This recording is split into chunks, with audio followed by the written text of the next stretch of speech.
These are the 5 players that I think the Phoenix Suns should target in free agency this summer. Now, there are questions about certain guys currently on the roster being there going forward, most notably with DeAndre Ayton and Chris Paul. So I did my best to choose 5 guys that I think can fit on this team regardless of if those 2 guys stay or if they leave. Now, the Suns did sign Frank Vogel to be their coach the other day as well.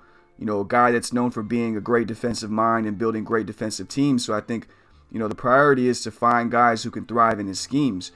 But, in my opinion, overall, the theme of the summer for the Phoenix Suns should be to acquire more dogs.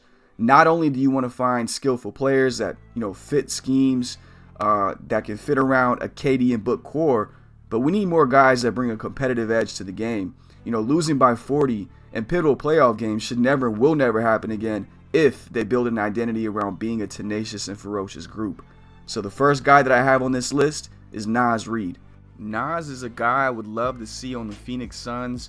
I think he would bring a lot of competitive fire off the bench that I think the team lacks at times. And his style of play is versatile enough to where he can easily slide into starter minutes alongside Book and KD if he was needed to.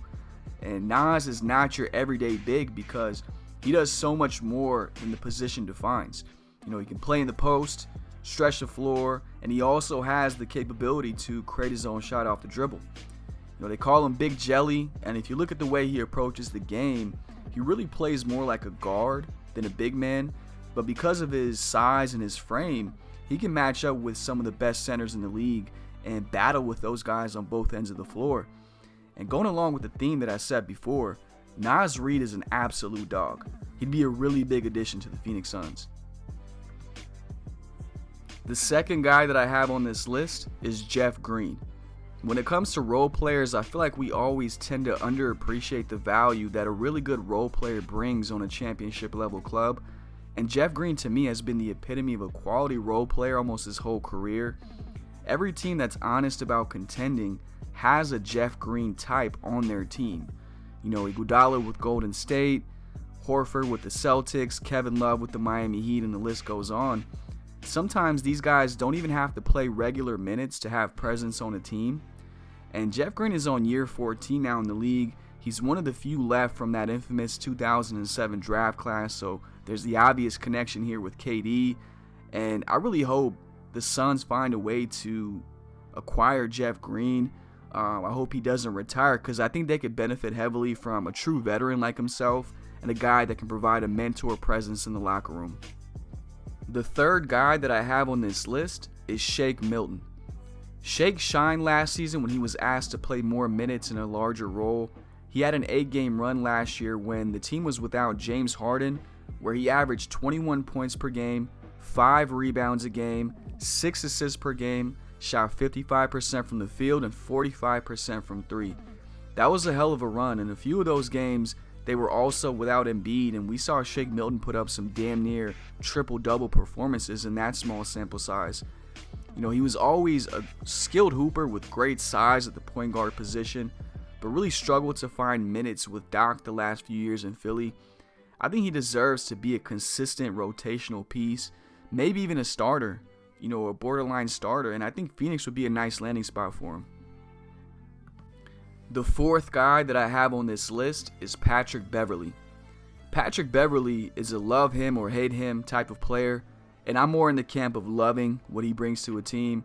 First and most obvious what he brings is some of the intangibles. What we're talking about is things like competitive desire, heart, toughness, and a fiery passion to win every single possession in every single game. And secondly, having the accomplishment of being a 3-time All-NBA defensive team guy and shooting 37% from 3 for your career isn't too shabby either. He can take the responsibility of solely guarding the opposing team's best guard, which unfortunately isn't something CP3 is capable of anymore. And Book needs to have fresh legs. You can't have him guarding the Jamal Murrays of the world and ask him to be the engine on offense. The Suns need to have Patrick Beverly on their roster next season. The fifth guy that I have on this list is KJ Martin. I'm a big fan of KJ Martin, and I think he has a ton of potential, as showcased by his second half run last season. After the Rockets traded Eric Gordon at the deadline and made KJ a full-time starter, his game really blossomed with the consistent minutes he was getting, and his numbers were solid across the board. He averaged 14.9 points per game, 5.5 rebounds a game, and he shot 57% from the field in just over 32 minutes per game after that move. He was also just one of 10 players across the entire league to play all 82 games, and his knack for big plays in transition make him a joy to watch.